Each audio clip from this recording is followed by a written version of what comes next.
নমস্কার, সন্ময় স্পিক্স থেকে বলছি। সন্ময় বন্দ্যোপাধ্যায়। ইন্দ্রজিৎ সেনা পোশাকি নাম, ডাকনাম বুলেট, তারাপীঠ মহাশ্মশানের সামনে পড়েছিলেন। যে মানুষটা রাজ্য বিজেপির স্বাস্থ্য সেলের দীর্ঘদিন ধরে অসামান্য কাজ করেছেন। আমি দেখছিলাম তার বিভিন্ন প্রোফাইলের ছবি, যেখানে দাঁড়িয়ে জেপি নাড্ডা থেকে শুরু করে রাজ্যে আসা সমস্ত বিজেপি অবজারভারদের, রাজ্য বিজেপি নেতাদের সঙ্গে সবার সঙ্গে ছবি আছে।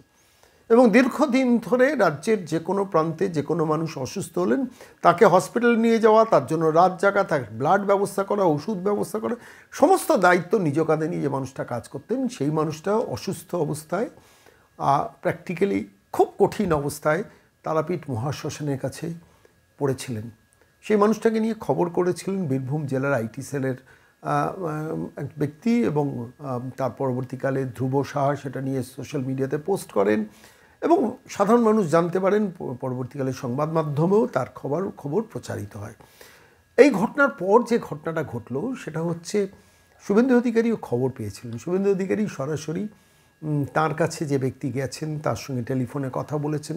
কিছুতেই গাড়িতে উঠতে চাইছিলেন না, জোর করে তাকে গাড়িতে তোলার ব্যাপারে, মানে তাকে নিয়ে আসা, চিকিৎসা করার ব্যাপারে শুভেন্দুবাবু তার সঙ্গে সরাসরি টেলিফোনে কথা বলেন যে আমি আছি, কোনো চিন্তা নেই, আপনি আসুন, আপনার সমস্ত চিকিৎসা ভারের দায়িত্ব আমার। তারপর তাকে রাত্রি 1:30-2টোর সময় তার সেখানে স্থানীয় এক নেতার বাড়িতে নিয়ে যাওয়া হয়, এবং সেখান থেকে শেষ পর্যন্ত সকালবেলা ভোরবেলা কলকাতার একটি নামী হসপিটালে তাকে ভর্তি করানো হয়, এমার্জেন্সিতে দেওয়া হয়, এবং এমার্জেন্সি থেকে পরবর্তীকালে বেডে দেওয়া হয়। শুভেন্দু অধিকারী সমস্ত চিকিৎসার ব্যয়ভারের দায়িত্বটা নিজের কাঁধে তুলে নিয়েছেন। স্বাভাবিকভাবে প্রচুর কর্মীদের মধ্যে এটা একটা অন্য ধরনের উৎসাহ তৈরি করেছে যে রাজ্য বিজেপির সর্বোচ্চ পর্যায়ে একজন নেতা যদি একজন কর্মীর, এবং এই অবস্থায় পড়ে থাকা একজন কর্মীর দায়িত্ব নিজের কাঁধে তুলে নিতে পারেন, এটাই তো দলের কাছে সাধারণ কর্মীদের প্রত্যাশা। আমি দেখছিলাম সোশ্যাল মিডিয়াতে প্রচুর বিজেপির সমর্থক কর্মী, সাধারণ মানুষ তো আছেনই, তারা প্রত্যেকেও মানে খুব উদ্দীপনার সঙ্গে কথা বলছেন, পোস্ট করছেন। বুলেট যার ডাকনাম, সেই বুলেটের সম্বন্ধে ছবি পোস্ট করছেন, এবং তার যে চিকিৎসা হচ্ছে তার দ্রুত আরোগ্যের ব্যাপারে তারা পর্যন্ত এগিয়ে আসতে চাইছেন।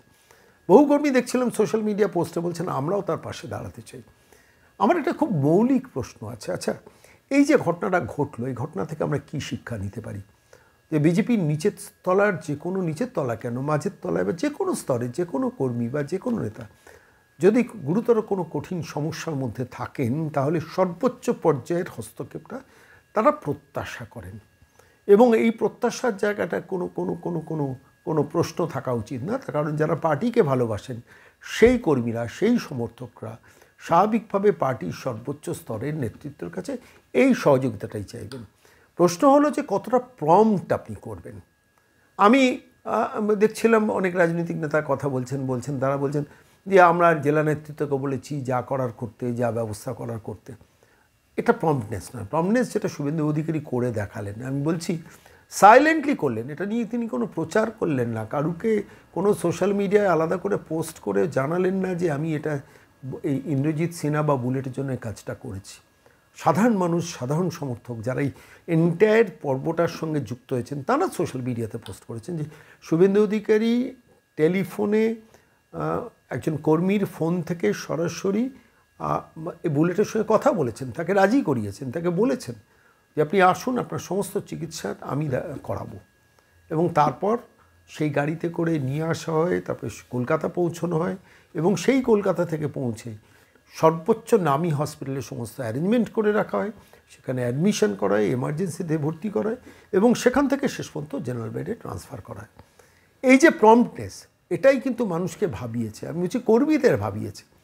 বিজেপি 2,28,00,000 ভোটারের সমর্থন পেয়েছে এই পশ্চিমবঙ্গে গত লোকসভা নির্বাচনে, বিধানসভা নির্বাচনে, আর তারপর লোকসভা নির্বাচনে সেই সংখ্যার 2,31,00,000 সমর্থন পেয়েছে, মানুষ ভোট দিয়েছে। ফলত সেই রকম একটি রাজনৈতিক দল, সর্বভারতীয় রাজনৈতিক দল, যাদের আর্থিক ক্ষমতা এবং আর্থিক সামর্থ্য যথেষ্ট ভালো আছে, এবং যে কোনো কর্মীর জন্য এই ধরনের সহযোগিতা করার ক্ষেত্রে দলের কোনো আর্থিক সমস্যা হতে পারে না। ফলত সেই জায়গায় দাঁড়িয়ে প্রম্পটনেসের কেন অভাব হয় বিজেপি রাজনৈতিক নেতৃত্বে? আমি আজকে মৌলিক প্রশ্নটা করছি। অসংখ্য কর্মী নিজেরা সংকটে পড়ে। সেই সংকটের সময় রাজনৈতিক নেতাদের ভূমিকা কী থাকে আপনারা দেখবেন।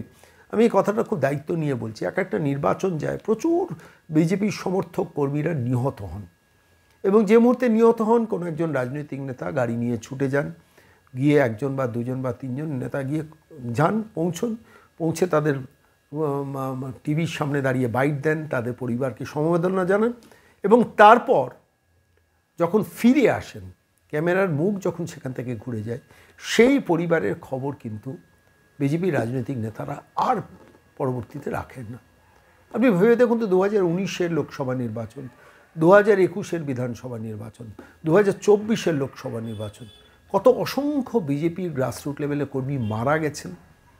ভেবে দেখুন তো কত অসংখ্য বিজেপি কর্মীর ঘর ছাড়া হয়েছে। ভেবে দেখুন তো কত অসংখ্য বিজেপি কর্মী আক্রান্ত হয়েছেন, অসুস্থ হয়ে গেছেন, মারাত্মকভাবে ক্ষতিগ্রস্ত হয়ে গেছেন, বাড়িঘর জ্বালিয়ে দেওয়া হয়েছে। কী করা হয়েছে? এককালীন কিছু সাহায্য করে দেওয়া হয়েছে। তারপর কোনো সর্বোচ্চ স্তর থেকে কোনো তাদের খোঁজখবর রাখা হয় না। আমি অসংখ্য উদাহরণ আপনাদের সামনে পেশ করতে পারি।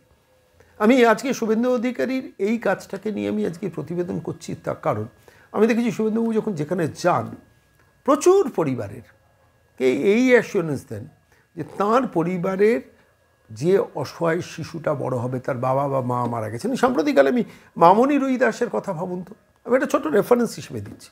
মেদিনীপুর মেডিকেল কলেজে মমতা সরকারের জাল স্যালাইনের ফলে মামনি রুইদাস মারা গেলেন। সেই মামনি রুইদাসের ছোট্ট বাচ্চা তার স্বামীকে বললেন, শুভেন্দু অধিকারী দাঁড়িয়ে বলেন যে এর বড় হওয়ার জীবনের সব দায়িত্ব আমার।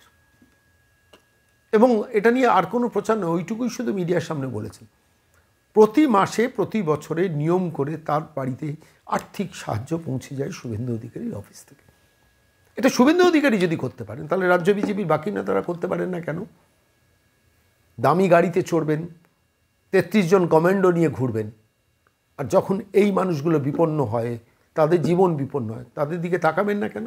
আমি একাধিক পরিবারকে দেখেছি যে বিধায়কের কোটায় যে দুটো করে চাকরি, সরকারি চাকরি স্কোপ থাকে।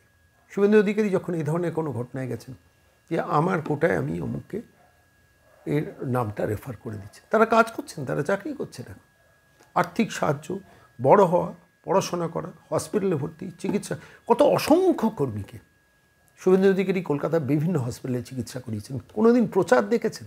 প্রথমে সেটা নিয়ে একটু মিডিয়াতে ঝলক আসে, কিন্তু তারপর নিয়ম করে তাকে বাড়ি পর্যন্ত পৌঁছে দিয়ে আসা, তার ওষুধ কিনে দেওয়া, এবং তার পরবর্তীকালে চিকিৎসা সংক্রান্ত সমস্ত সংকটে এ মানুষটা থাকেন। বিজেপির বাকি রাজনৈতিক নেতারা থাকেন না কেন? রাগ করবেন না আপনারা। আমি বলছি বিজেপির অজস্র কর্মীর মনের কথা কি আপনারা শুনতে পান না?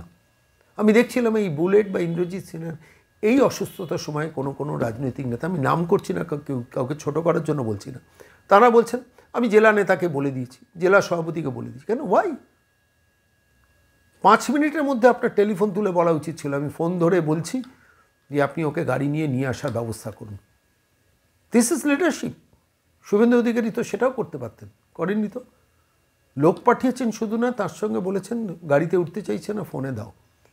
ফোনে কথা বলেছেন। বুলেট, হতদরিদ্র মানুষটা, সর্বহারা মানুষটা, সাংঘাতিকভাবে অসুস্থ মানুষটা ওই তারাপীঠ মহাশ্মশানের সামনে মাটিতে পড়ে রয়েছে, সেই মানুষটার সঙ্গে ফোনে কথা বলেছেন যে আমি শুভেন্দু অধিকারী বলছি, আপনি গাড়িতে উঠুন, আপনার চিকিৎসার সমস্ত দায়িত্ব আমার।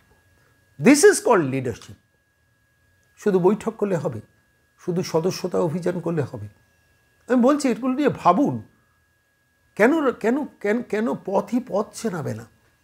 আমি এই প্রসঙ্গে জাস্ট একটা কথা, ছোট্ট কথা বলি, যে ধরুন সাম্প্রতিককালে মদন মিত্র বলছেন যে 10 কোটি দিলে মন্ত্রী হওয়া যায়, মন্ত্রী হলে আমি 20 কোটি টাকা নিয়ে নেব, এবং টিকিট পাওয়া হয়েছে 25 লাখ থেকে 50 লাখ টাকা আইপ্যাককে দিয়ে টিকিট পাওয়া গেছে। যে বলুন, এত বড় একজন দীর্ঘদিনের মমতা বন্দ্যোপাধ্যায়ের সাথী এই বক্তব্য রাখার পর কেন আজও বিজেপির একটি কলকাতার রাজপথে মিছিল দেখলাম না?